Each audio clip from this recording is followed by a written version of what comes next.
Hey everyone, and welcome back to the New Agenda. My name is Candace New, and I'm your host.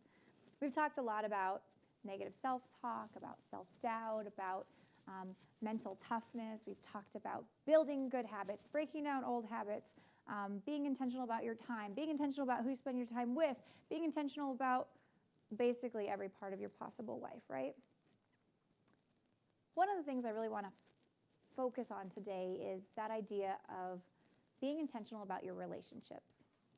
And this time, not just about building relationships with the right people or building mentors or anything like that, but more about making sure that you're cherishing the people in your life that really matter to you and that really are always there for you, right? So we have those people in our lives that are always there for us. They're always our biggest cheerleader. They sharpen us, they inspire us, they push us, and hopefully we do the same thing for them. But sometimes it's also really easy for those to be the same people that we take for granted. Maybe we don't pause and appreciate as much. And that's kind of one thing that this week I just kind of want to focus on is that idea of pausing for a moment and making the time. And sometimes I feel like I'm super busy and I don't always have the time, or I don't always make the time to pause and to appreciate the people in my life. So this week, I want you to challenge yourself and to be intentional about appreciating those people who've been around forever, who are always in your corner, who are always encouraging you and in a moment, and appreciate them, finding them that is the most, not the way they encourage.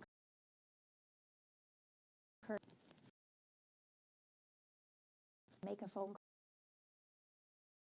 card or a post psychology tag now. So about those excited because my life is here. I have decided to bring touch for me when I need my not. This is one of those people that I can even project. So a dear friend, no, my couch.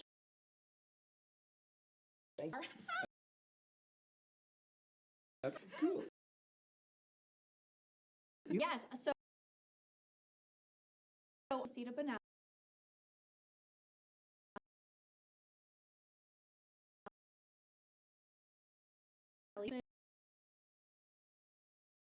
Thank you. Burlesque.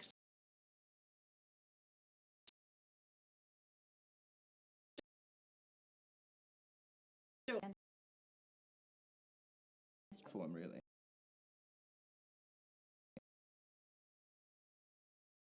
No.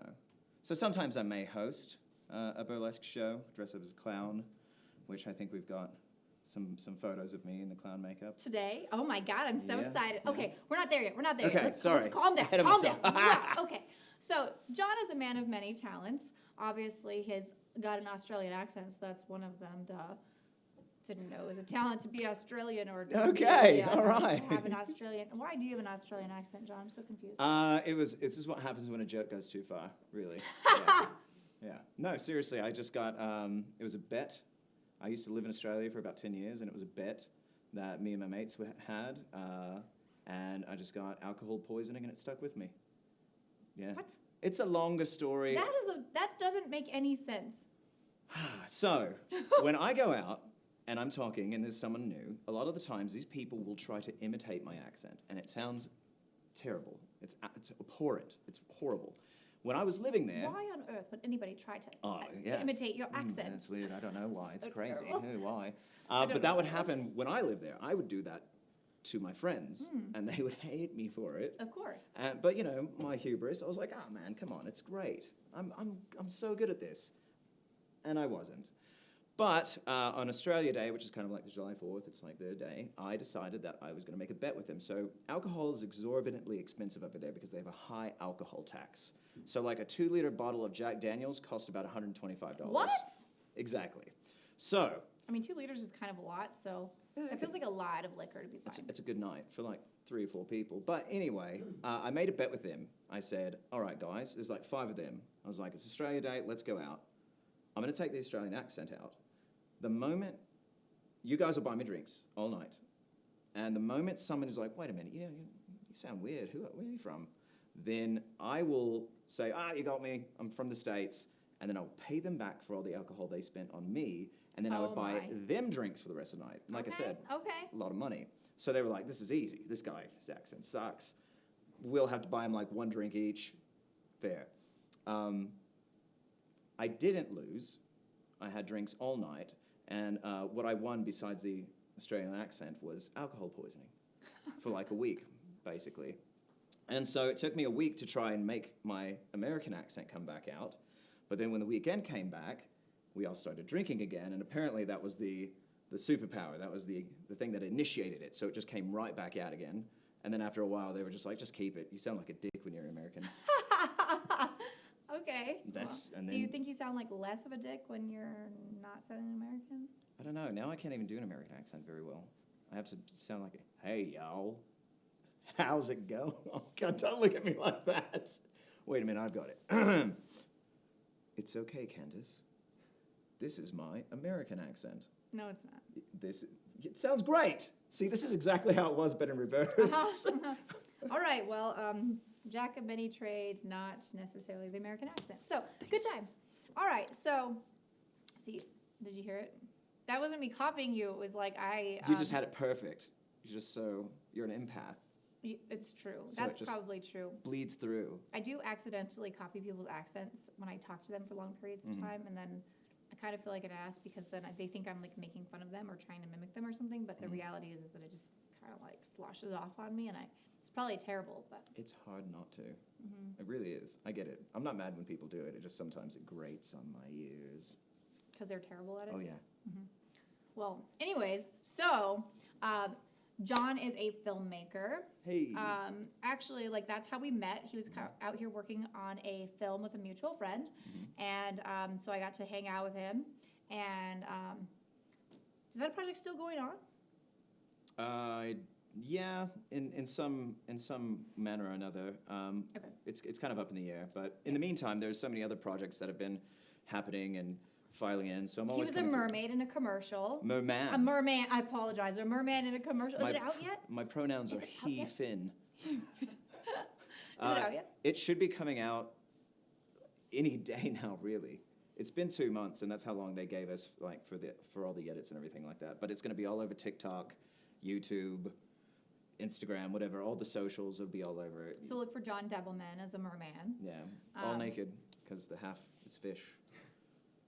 Right. I feel like we're going to see you get naked today. No! Burlesque show, on this show, can't decide. We'll find out, but we'll talk about it later. Okay, so either way, so he's an actor, a filmmaker, writer, producer, editor, all the things, one-man show. Yeah. Sometimes. That's how we got to do it sometimes, right? Yeah.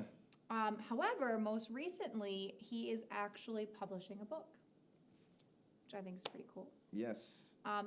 John, I want to hear about this book and all the things I already know about it. But yeah, so let's talk about your book. Okay. What's it called? What's it about? Who's your favorite character?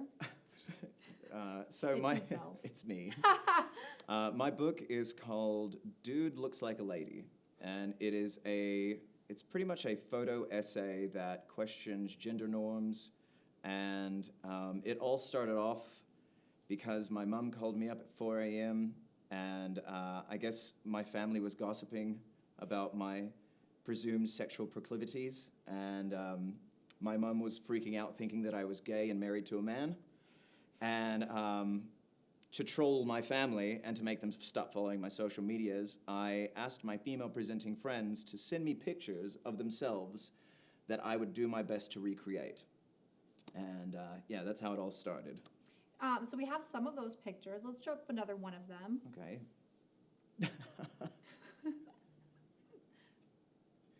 There you we go.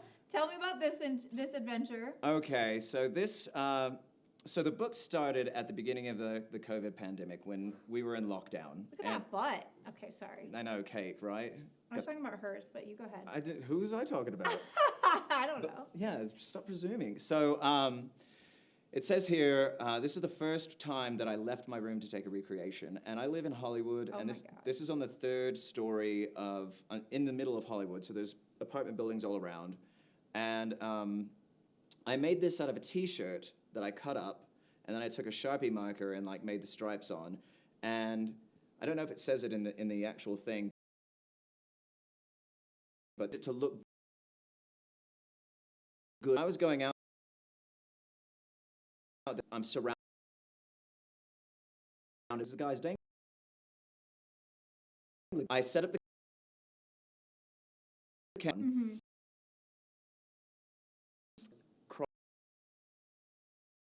crawling for like so they could.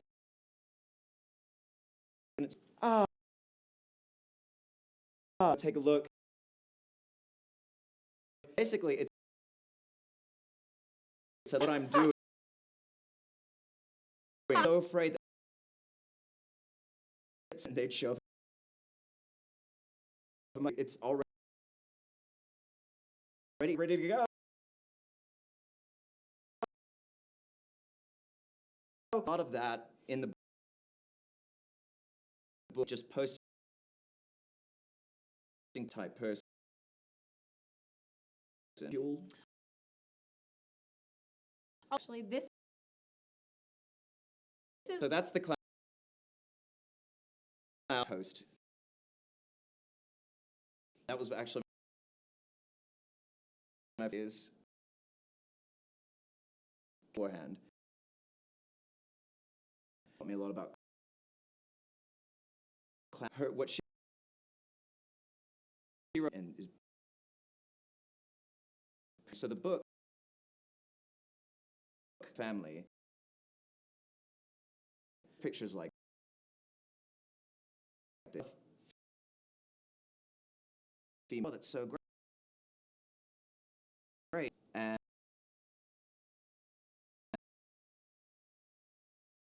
from because if you could see this, it's not like it's not satire. I'm Right. truthfully trying my best to respectfully recreate what they're what they're giving me. right. I'm not making fun, and I've seen other people do this sort of thing where they make fun of the model, haha, and even like if you think about like frat boys putting on dresses for Halloween, they get to be like super silly and they just super exaggerate these tropes that females are supposed to have, and it's kind of embarrassing, but they get away with it because it's Halloween and haha, but it's actually really fun. Like I like being beautiful. I'm sorry, my bad, bro. But I started asking these questions, and I started getting answers. And I started having trans people submit, non-binary people submit, and then the questions started coming about, like, what does gender mean? What does it mean to you? Right. And then the more submissions I would get, say there's one that's not in the previews, but there was one woman who submitted herself in kind of like suspenders and pants and very masculine, Right. and that got me on a deep dive searching into women wearing men's clothes or like power suits and stuff like that, and I found that it's only been accepted in the Western society for like the past 70 years. And I think I told you like the other night about France had a 200-year-old law that they just repealed in 2013 that said it was illegal for women to wear pants in France, in the whole of France. And Tucson, Arizona, it's still illegal. And just things like this, like the inequalities and why gender norms and the stereotypes around them hurt us. And we just kind of go into that. And yeah, I'd never expected it to be that. But here we are. I'm making a book about smashing the patriarchy, I guess. You accidentally started smashing the patriarchy. You're an accidental feminist. There we go. That's hilarious. I'll take it. So how long did it take you to put this book together? Like, when did this all start? So it really did start right as the lockdowns happened in California. So it's about 3 years old. Okay. And it has been an absolute labor, but a labor of love. I'm an emotional sort. About to get all weepy, but yeah, when I uploaded it to get self-published, just trying to type in everything, I'm just crying for like 15 minutes. I had to walk away from the computer. It means a lot to me. It's important. I think it's for those that don't have the means to talk about these things, it may lend them courage to.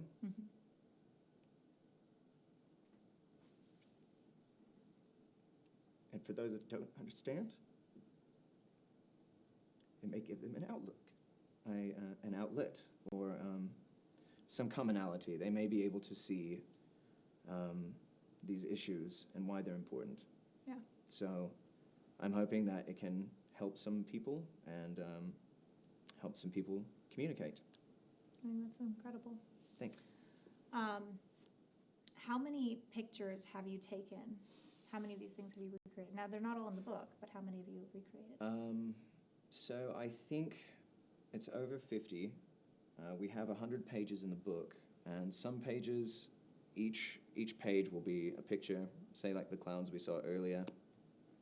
Some pages will double up. Right. So I don't know. I know it's over 50, probably somewhere around 60.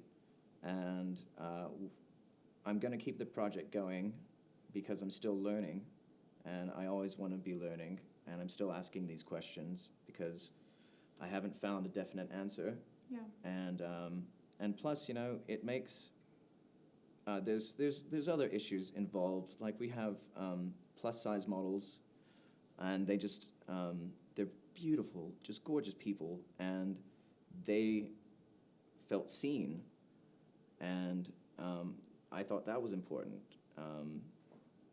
Beauty comes in all shapes and sizes, and fuck. Just all fuck. And I wanted to be able to showcase that. I didn't want it to be something where like I'm gatekeeping, like, the standard is it's mercurial. I don't know. It flows. It's mellifluous. Everyone's beautiful, and just so it's going to keep going. And it's like I said, it's dear to me. It means so very much to me. So I appreciate you having me on to talk about it. I really Absolutely. do. This is so nice of you. Thank you. So where can people get your book and when? So I'm currently, it's on, the release date will be 4/20, and I swear I've never smoked weed in my life, despite appearances. I know you'd be like, this guy, but no, that's not the case. So 4/20, and you can get your pre-orders soon at dudelooks-like-a-ladybook.com. The pre-orders will probably start within the next week. Still doing a bit of editing, and then shipping it away. Very nice, very nice. Well, I think this is a very timely conversation to be having as well. I know that there are a lot of interesting, I don't know if interesting is the right word, but I know that there are, I don't know what the right word is, but there are drag bans that are going on across the country. So as of now, there are over 400 anti-LGBTQI plus laws being enacted or being put through to be enacted. Some have already passed. Families in Florida are being ripped apart because if you have a transgender child and you're giving them help, as parents, they could take your child away. If you are a transgender parent, they could take your child away. So whole families are leaving. They're tearing their lives apart. They're upending and they're leaving because of these caustic laws that are being put in place that's going to cause suicides of people that matter. It's ripping families apart. and it's just the start. They're trying to make that mandatory when really they're such good people. You know what happens when you try and just marginalize a whole group of people and just say they're bad? It happens all the time. It's where we have class wars, racism, theocracies fighting against one another, when all we need is love and compassion and understanding. But I think it is an important issue because they're coming after them. They're coming after us. And like I said, I just hope this helps get it out there, what's happening. Well, I think that the work that you're doing is really incredible. Thanks. And I think it's really incredible the amount of growth that you have allowed yourself as well coming into this, because I know that it started off as something very different, Right. and has become a journey of self-growth and examination. Yeah, big time. Big time, yeah. It's like it says on the back cover, you don't know someone until you walk a mile in their shoes, or in this case, heels. And That's how I feel right now in these heels. I'm like, why? But they look great. I know. That's why I wear them. But yeah, no, I've learned so much about myself, and thanks to the people who were in the book and helped guide the book to where it is now, who answered those questions I had, and really just lent power to what's inside of it. So, yeah. Well, does your book have a soundtrack? If it did, I know who'd be playing it. Who?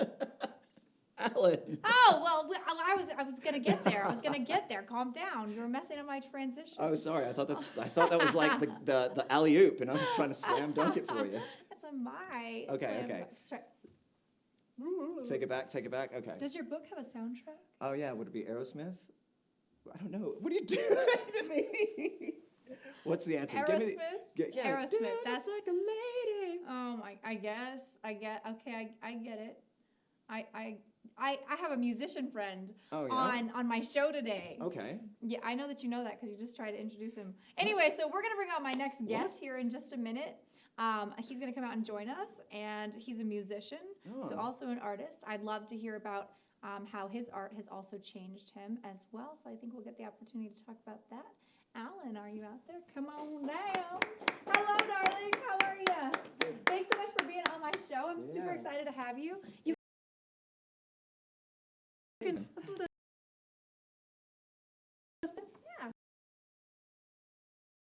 yeah. Pretty good. Good. Yeah, We're just trying to.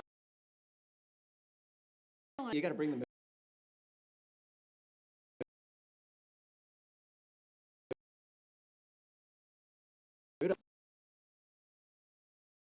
So my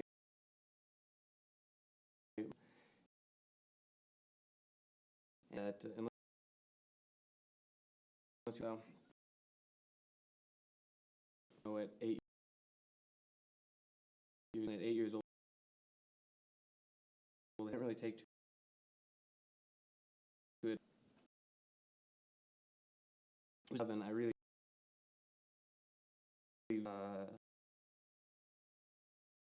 band, jazz band, and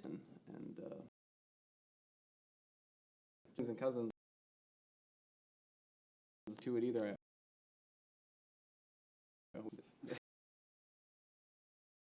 I guess not.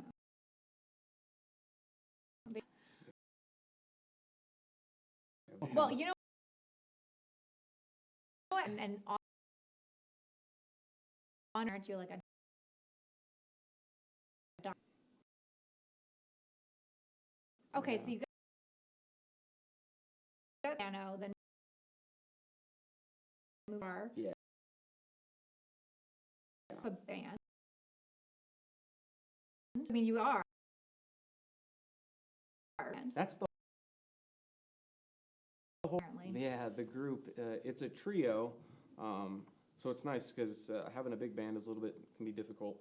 So the trio is nice where can be fast and mobile and do lots of things, and it makes for easy practices and easy phone calls when things are going wrong or whatever, because it's not chaotic. It's not a 7-piece band, So, Right. But the thing is, like you were saying, you go solo and a band, it works out perfectly because every venue is different, and we try to tailor our sets, our music, everything to different venues. So sometimes that's the case. I'll get a place that's doing a small thing, maybe a reception. They don't want a band, so they just want a solo act. So I'll show up, or maybe they want to duo. We'll keep it simple. And then the band is great because I'm super fortunate, super blessed. These are amazing musicians I play with, and so they all know their craft very well. So depending on our environment, they can be nice and mellow. We can do lounges. If we need to be at a brewery and have some fun and go crazy and do some Aerosmith, So wherever we're at, that's what we like to do. So what kind of music, I mean, like, so I know you said we can do anything, but like, what kind of music do you guys like play that's like your music? I guess the closest thing that you could say is kind of pop rock. I mean, I love the Beatles, and for the originals, I would say it has sort of that bent to it, I guess. Okay, Yeah. okay. So I understand that you're gonna play something for us today. Yeah, thank you. I'm gonna do a few songs for you, and hopefully they come out all right. All right, well, we're gonna go ahead and let's do that right now. You ready? All Let's do this. Yeah.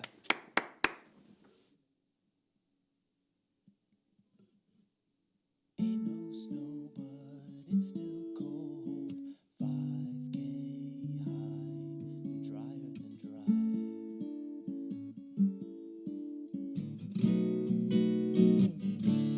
Drier than dry. Ain't she pretty? Duke City.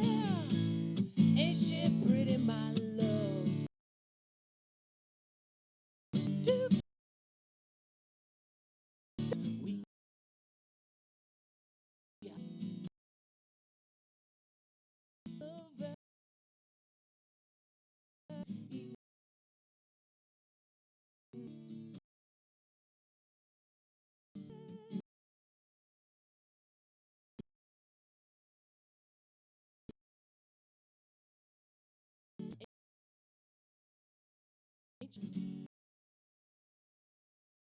got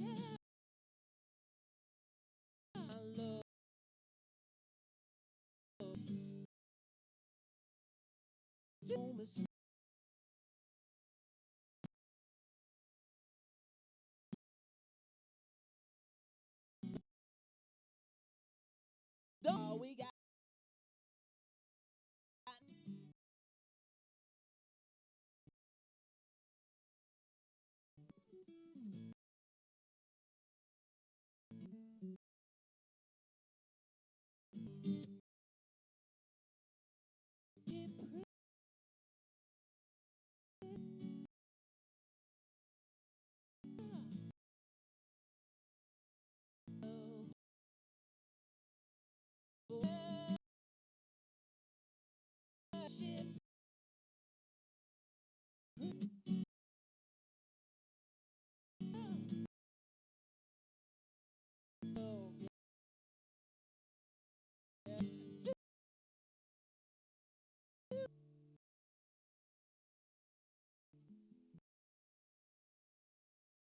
Old song.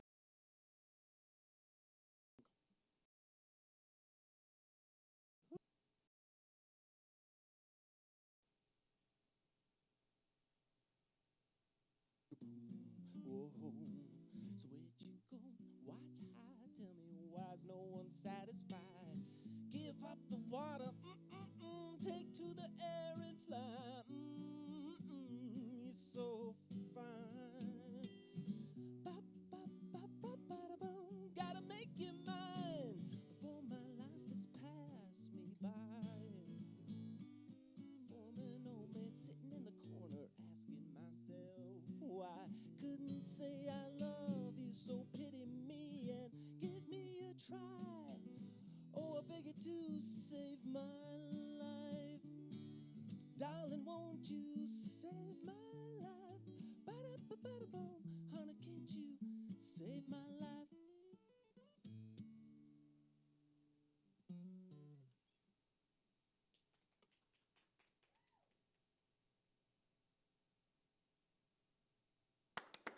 That was awesome. Thank you so much. Okay, so I need to know the story behind these songs. What did you play for us, and tell us about the songs? So the first song was for a songwriting competition that just happened in January, and I was fortunate enough to win. It was the Monsoon Music House January Showcase. It was a songwriting competition that was at Marble downtown. Okay. And so they gave us a prompt. So for the final round, there was actually several rounds that qualified for the finals.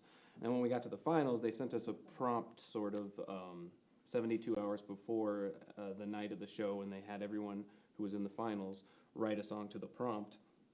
And so you never know how those things are going to go, but I ended up kind of liking the song, so I was like, hey, I should bring it out tonight. This is a New Mexico show, so why not play my New Mexican song? That was sort of the theme for the prompt. It was a Right. winter New Mexico song. So, Okay. Yeah. Perfect timing. Yeah. Right? Yeah. Although I it's know not it's winter. been wacky Like, weather, yeah, so it's- Seems like it. I know, it's not winter, it's almost April, but like it was hailing and snowing the other day. Oh, and yeah. then in the afternoon it was bright and sunny. I was like, that's great.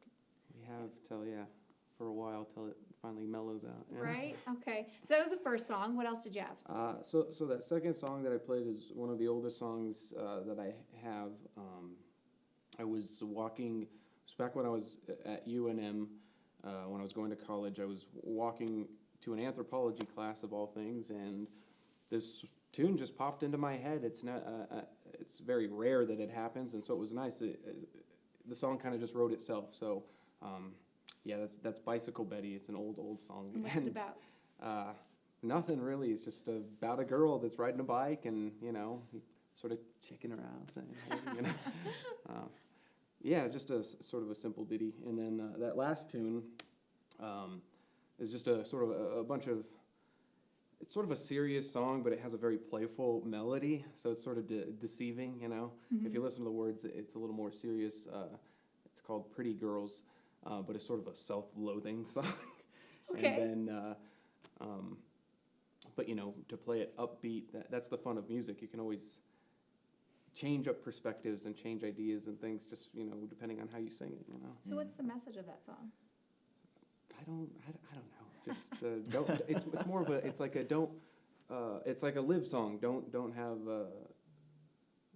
Don't let things pass you by, or you're gonna regret it. That's what Yeah. the song's about. Okay. So, yeah. Well, that's incredible. So this was your solo act, a little solo by yourself adventure. I know we got a compilation that you put together with your band. Is that right?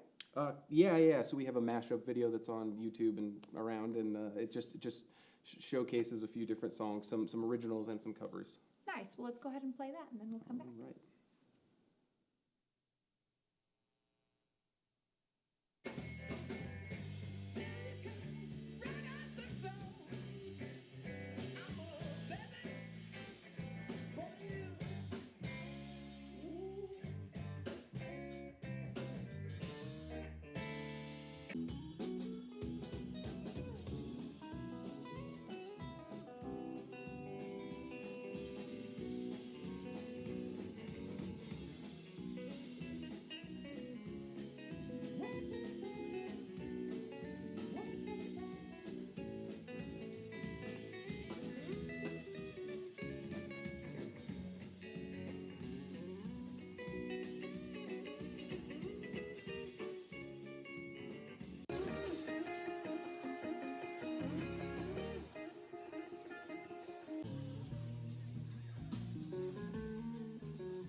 Very nice. Nice. Very Thank you. nice. All right, so the name of your band is Cynical Bird.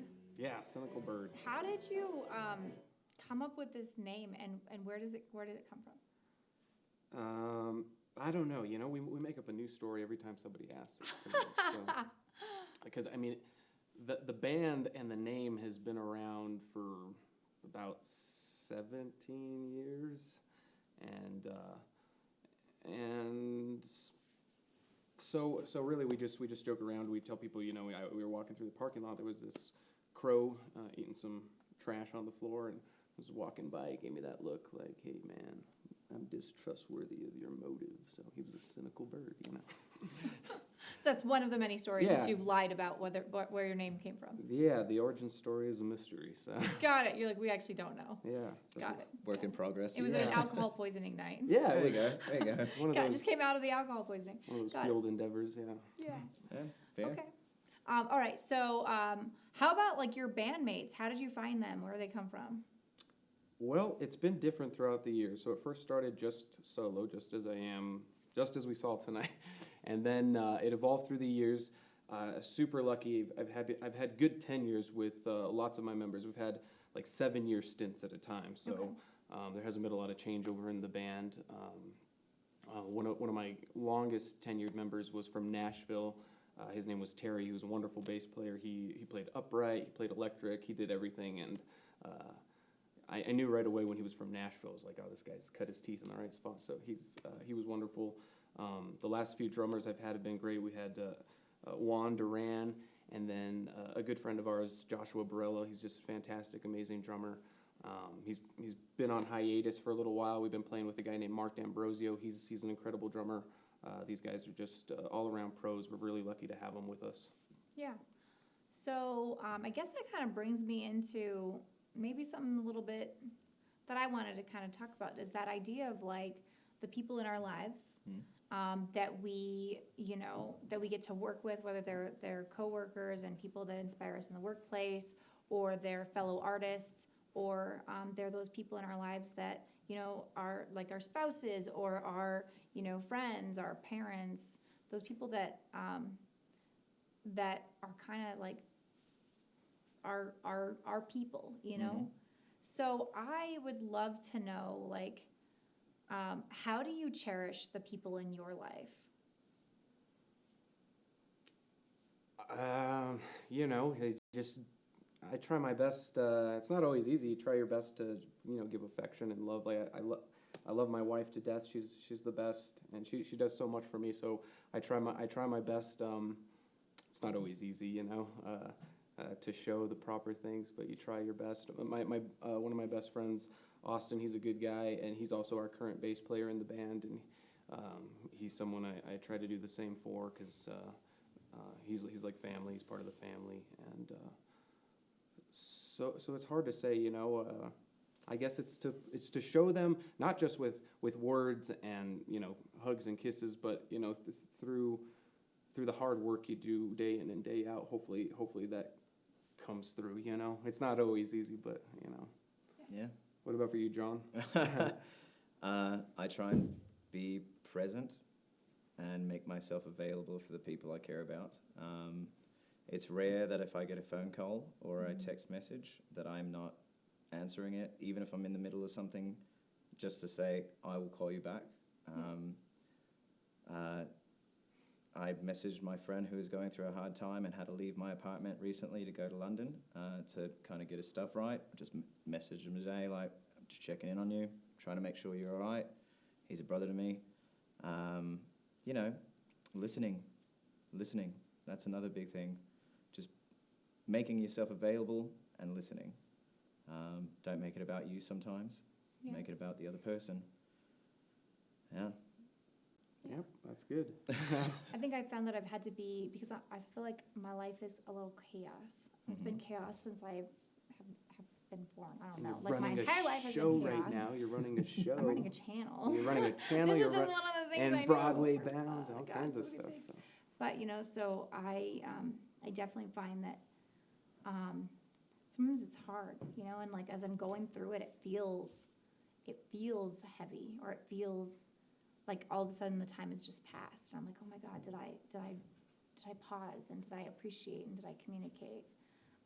So I find that like I'm learning to be like super intentional about it, or trying to be super intentional about it. So I, like on Mondays I'll send, I don't know why Mondays, but it's like part of my like weekly routine. Like I'll send like morning messages to some of my friends and just say, hey, thinking about you, and just want to remind you that you deserve to be cherished, or whatever, like whatever is on my brain that day. I feel like Mondays are kind of like my day where I can kind of like I don't have to be at work till 1, so I have a little bit of time.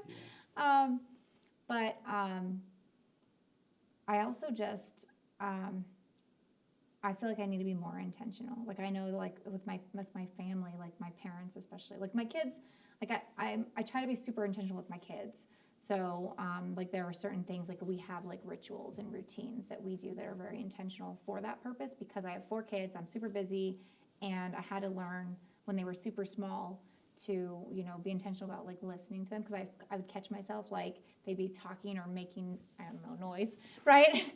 And I would realize I wasn't paying any attention to what they were saying. Mm-hmm. So I learned that when they were little, that I had this incredible ability to just ignore them and reply like with, that's cute, sweetie, or whatever. And I realized I can't do that. I have to listen to what my kids are saying. And so I'm very intentional about being forthright about that. Like, you know what, honey, I'm so sorry. I was distracted and I actually didn't hear that. Can you repeat that? Because I always want my kids to feel heard. And so I do things like that, or like we have like Wednesday nights is like our sacred family time. And so I try really hard to be present to my kids, even if it's just like the one day in the week that we're like, okay, this is what we're doing.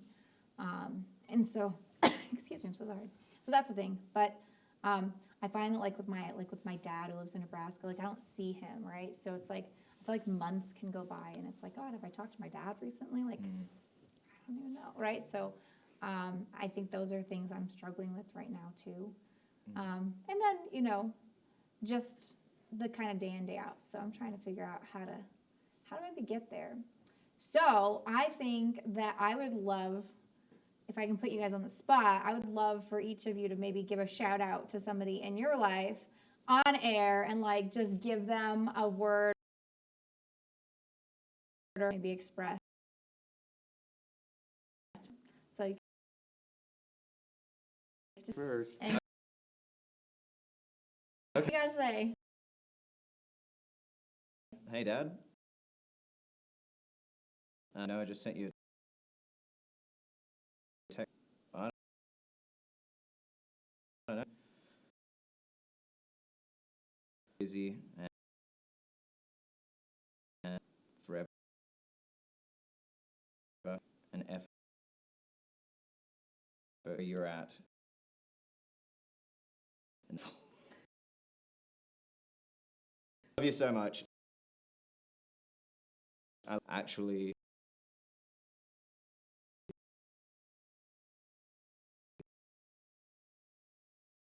and I love you. Oh.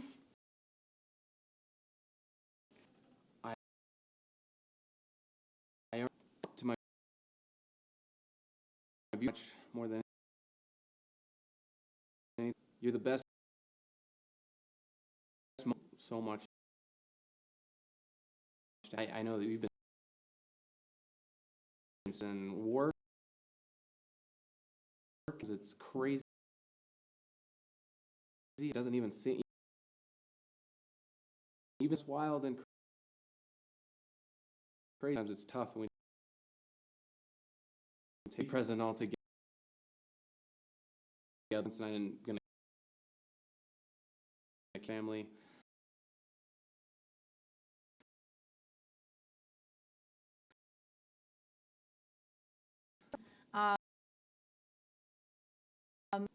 I think that I just want to pause and talk to my mom. I'm gonna get all weepy. So my mom actually lives with me right now, and she got sick a couple years back, and so she had to move in with me, and now she's better. And I've been kind of like jabbing at her, like, when are you gonna move out, kind of idea. And now she's moving out, and like it's like this bittersweet thing, you know, because So Mom, I just want to say, like, I feel like sometimes I really take for granted all the things that you do for me, and all the ways that you help. I don't really know how my house is going to run without you being there every day. Like, I know you'll just be like down the street, but like, I don't even think my dog is going to survive. And it's certainly never going to be like clean like it is right now. It's just going to be chaos, and I don't know.